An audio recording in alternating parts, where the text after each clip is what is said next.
Okay, we're back on. I want to ask you about The Twilight Zone. I think you might have appeared as an actor on that. Do you have any memory of that? Yeah, I did a friend of mine a favor and played George Grizzard's other half of the screen on a dual role that George was playing. And since I was his height and basically his coloring, evidently I was a good candidate for the role. So I never appeared on the screen. I did one other, and I don't remember what the name of it was, but I never directed one. And that was a show I was especially fond of, too. Mm-hmm. Again, they maintained a high quality of very interesting stuff. Also, you had mentioned the blacklist, and that's something we ask all of our interviewees about. Were you affected by the blacklist? I barely squeaked by that period. I was not big enough a target, quite fortunately, despite the fact that I was very vocal against it, as virtually all of us were. And I had an enormous amount of a circle of friends, all who had been blacklisted and suffered a different levels of unemployment and a lot of pain. A lot of families broke up, divorces, people running off in order to make a living, going off to Europe, etc. Were you ever in a situation where you wanted to cast someone as a director and you weren't allowed or anything like that?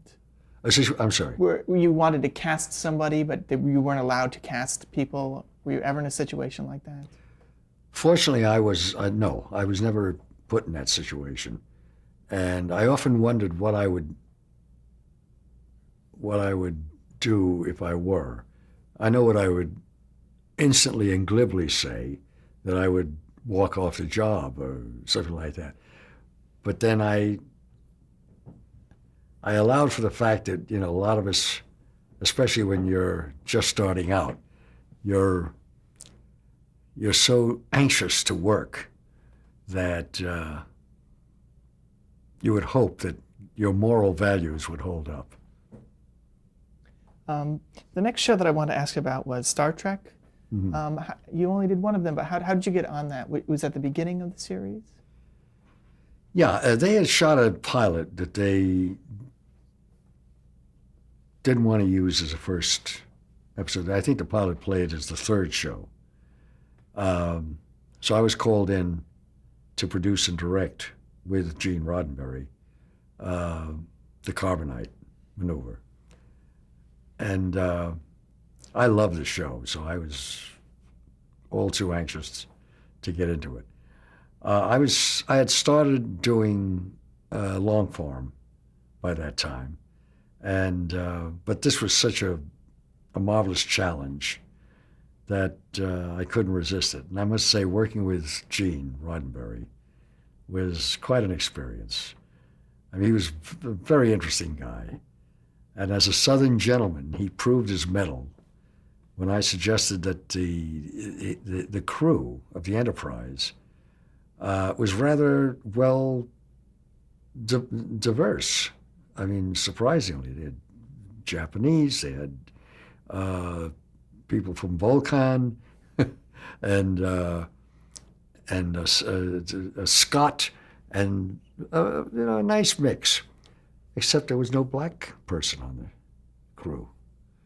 And he instantly jumped on that and followed through on it. And that's how Nicole got her role. And I must say that I worried a little bit about whether Gene's Southern roots would pop up to block that idea. Because, excuse me, although hard to believe now, there was still a very pervasive pall over the use of blacks in the overuse of blacks. I'm sorry.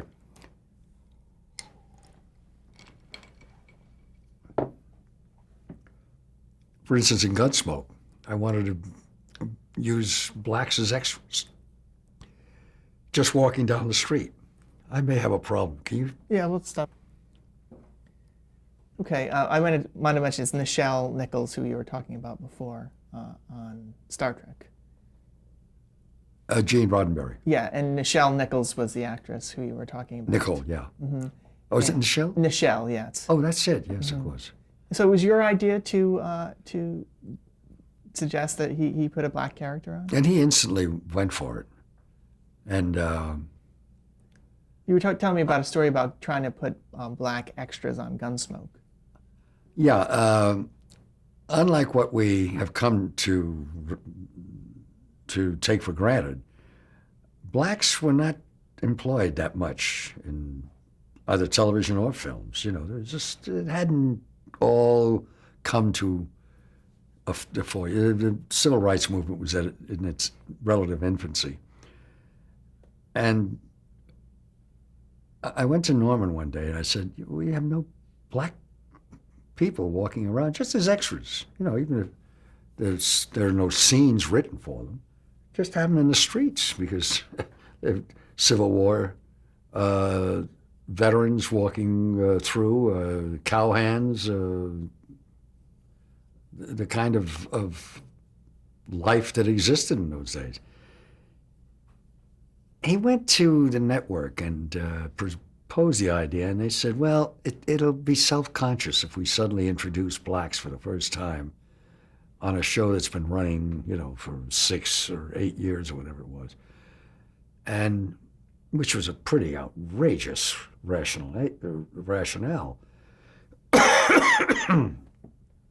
And nothing was ever done about it.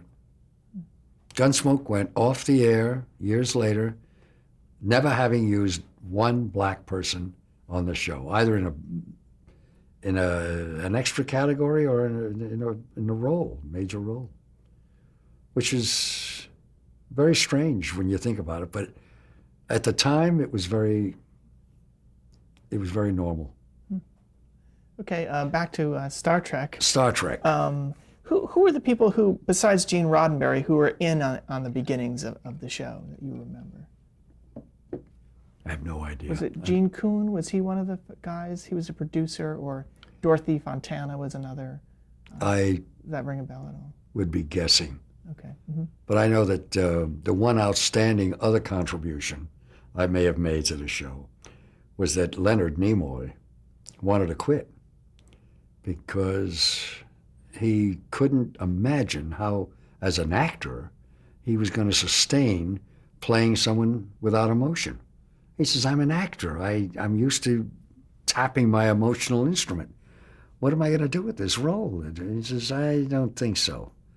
So it was Gene assigned me the task of convincing Leonard to do the role and I just used whatever simple logic I could come up with, and it went something like the uniqueness of this superior human being being able to withstand all of the pressures and all of the stress that the rest of the crew is heir to, but he is above, and that he makes a contribution because of that is far and above blah, blah, blah, blah, blah. And it worked. Leonard eventually stayed, and the rest is history. He mentions this in his book, by the way. And the use of the word fascinating, that he says that, is that somehow attributed to you? The use of the word fascinating, that he says, his character. Did he use the word fascinating? Yeah. Or did I use it? I'm not sure of the question. We'll move on. Can you talk a little bit about working with Clint Howard, the child actor who was in the show? Well, Clint was 7 years old, and he was adorable, but he had no idea what was going on. It was his first time in front of a camera, and he did very well. He followed instructions, but he had to be coached quite carefully, and I had to take him through And his lot of voice the was things. not used, wasn't it dubbed over by an adult actor or some other actor? I think his voice was not actually used in the episode. Didn't they use Oh yes, yeah, it was an adult voice. Yeah, yeah, that was the whole point. He had to learn the lines, and he spoke the lines when I shot it. But then, of course, we took that track out and put in the overdub from a male actor.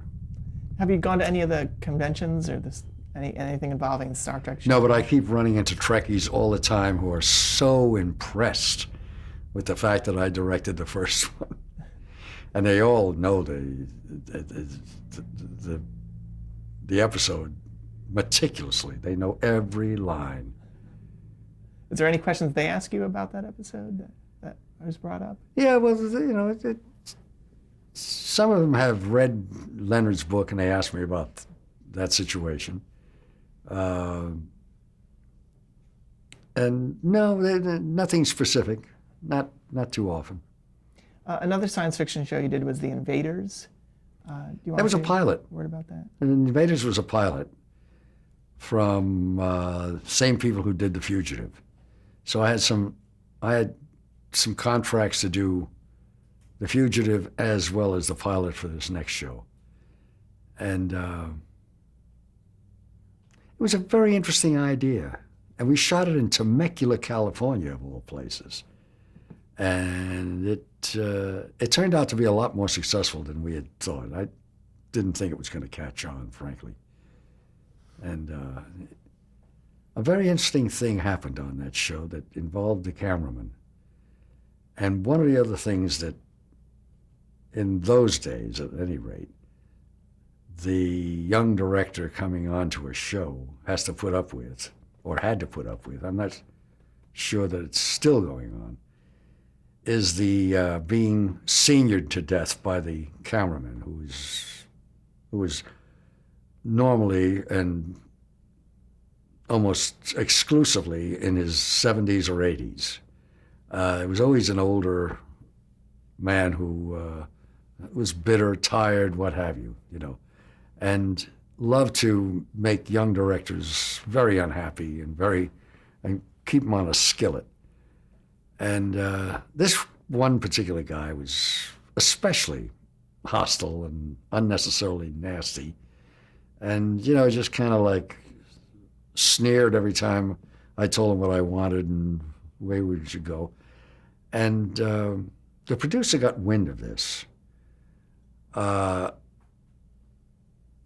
Evidently, my first assistant, told the UPM, and that eventually got to Quinn Martin. I couldn't remember his name, yeah. Quinn Martin, who never visited the set. Classically, he was famous for never, ever going to any of the shows that he was producing.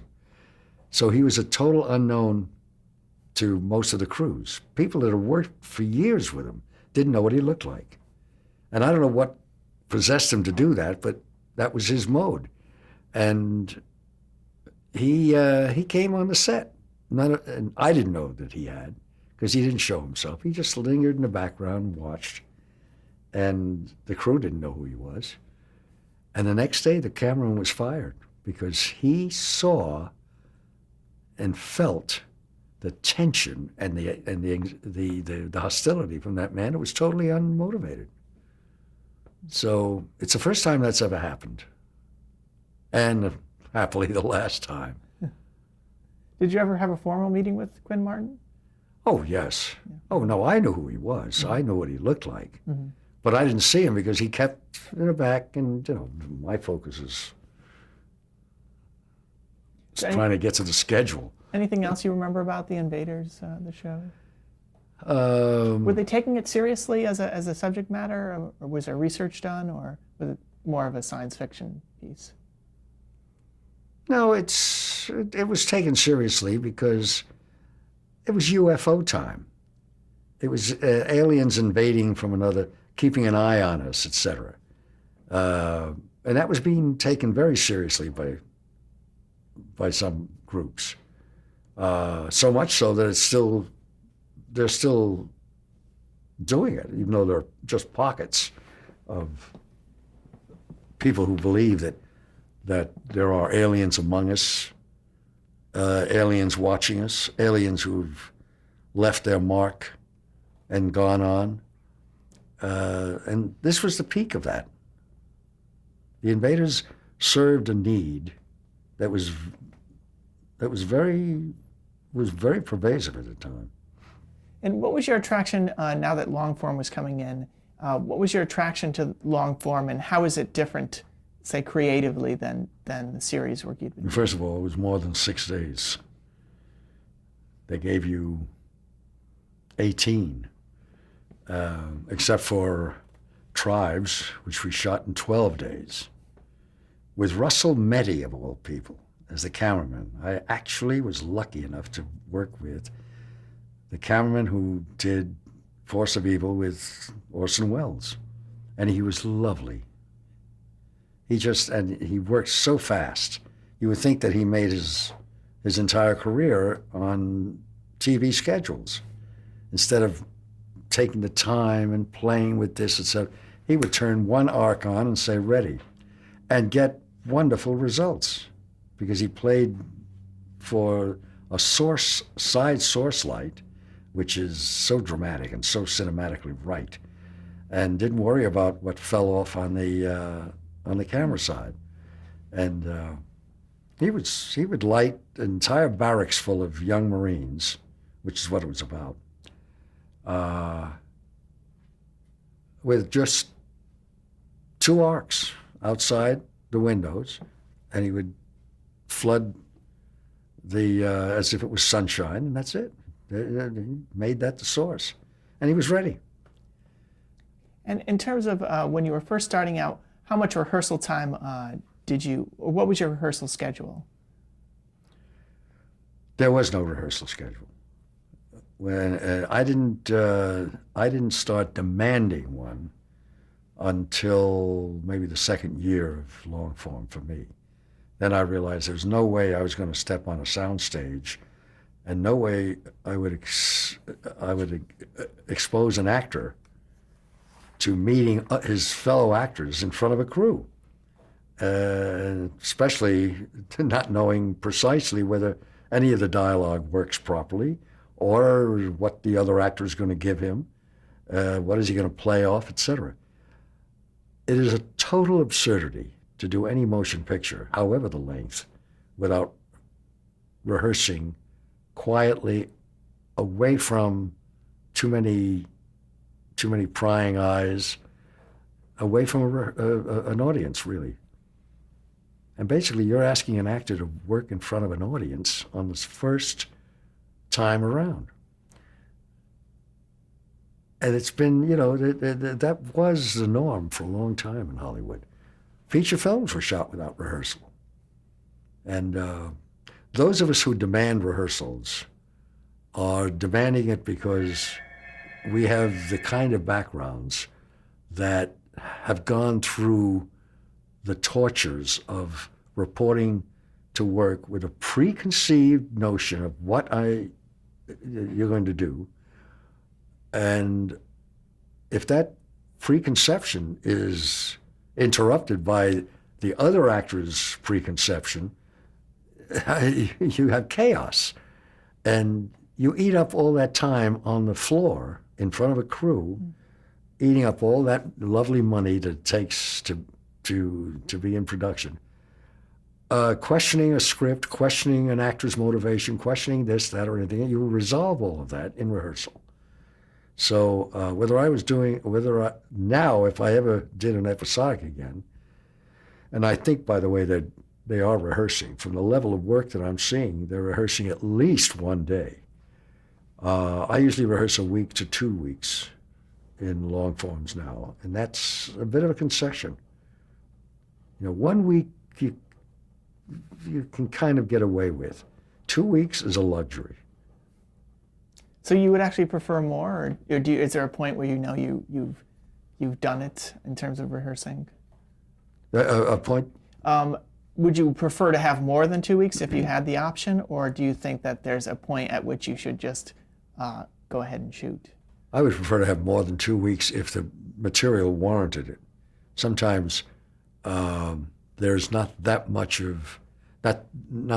intricacies and complexities about the interactivity between the characters, and it's not necessary to go beyond 2 weeks. But 2 weeks, I think, is a very serviceable length of time for most 2-hour films.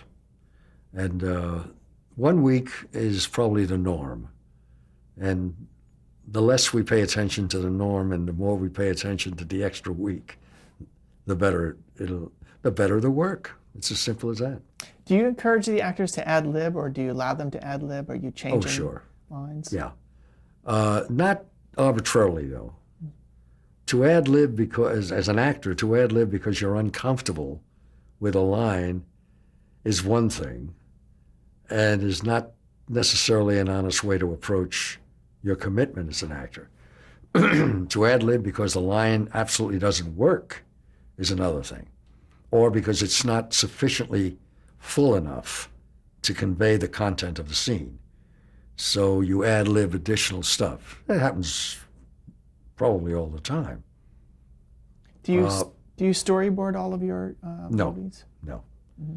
I've only allowed storyboarding in very, very difficult sequences where other departments have to be on the same page as I am, or as the film demands. Special effects, scenes involving elements from different departments and contributors, so that they get a sense of where we all are at the same time. But I generally hate storyboarding because. So it's just between you and the DP when you're on set. Yeah, but it's also between me and the actors, most importantly. Storyboarding suggests that you have everything already preconceived in your head. Hitchcock was famous for storyboarding everything. He knew precisely where the actor was going to stand. He knew exactly what the actor was going to say, etc. And in his case, he made it work for him. He was quite good at in getting away with that. And he had actors who kind of fit into that kind of a discipline. But you can't do that very much with actors who have been trained to dig into material, dig into their character needs, work for the richness of an inner life. If you arbitrarily block everything out in your mind to know exactly what you're going to do, too objective, too mechanical. So I stay loose. I prepare impeccably in terms of what the possibilities are. And I even lay out scenes and camera angles and whatnot, but I leave it on the side and test it with the actors and the camera and throw out what doesn't work. So that in effect, I'm improvising on top of my preparation because it works out that way from what I'm being fed by the actor or from the set. You don't always know what the set's going to look like until you get there. Or the dresser may put additional wonderful elements in the set that you didn't count on. Those elements can feed you a motivation for using them. Well, you can't do that at home in the happy little confines of your computer room. So the less, and by the way, this takes in shot lists, a habit that I simply cannot understand any director wanting to lean on. But I guess it's a security blanket for a lot of guys. Storyboarding is second cousin to shot lists. Because again, in order to make a shot list, you have to know precisely, you have had to already preconceive something that you're going to stick to. No matter what the actress says or does or whatever the contribution is, you're going to stick to that shot list. Well, that makes for a lot of very mechanical, very, very dull kind of work for the most part. Do you do a lot of takes when No. you shoot? No. Again, only when necessary. But generally speaking, because of rehearsals, I don't need a lot of takes. And that doesn't mean I don't go for 9 and 10, 11 takes. But again, it's because some other factor is working that wasn't counted on. Something doesn't quite gel. But in terms of the kind of richness and specifics that you're looking for in a scene, you get the kind of actors that can deliver that and deliver it with proper preparation and rehearsal. I wanted to ask you about shooting on location. You do a lot of location work. Is that something that you insist on? It seems to be prevalent in the movies you do. Who would insist on? Shooting on location. Is that something that you request, or is it just the projects you choose? No, usually it's dictated by the needs of the script. Shooting on location can be dictated by economic considerations as well as aesthetic and creative ones. The economic fact of the matter is that if the scene takes place or the movie takes place in New York, you'll wind up shooting it in Toronto. Now, that isn't a choice. That's an economic necessity because they can shoot the picture more economically in Toronto than in New York. But creatively, the decision to shoot on location or to shoot on a soundstage is usually done because of the natural resource that a location will give you. Because in effect, the location then becomes another character in the story. Suddenly, something popped in my mind, speaking of another character and how a location can give it to you. When I did Hustling with Lee Remick, Hustling was about 8th Avenue hookers in New York. Well, again, there was no way we can go to New York. It was a 2-hour film for NBC, I believe. And the economics just wouldn't tolerate, except for maybe one day of second unit work. So I had to shoot the entire piece here in LA about young women who were prostitutes in the city of Manhattan on 8th Avenue. Now, how do you do that in LA? Now, there's a lot of stuff downtown now that looks quite a bit like the business district in New York, but 8th Avenue is a very specific look, and it was a down look. It was the kind of area that the hookers were able to parade their wares on the sidewalk openly. So what occurred to me was 8th Avenue, Manhattan. Let me stop you there because we're at the end of our tape, and we'll pick it up at the beginning.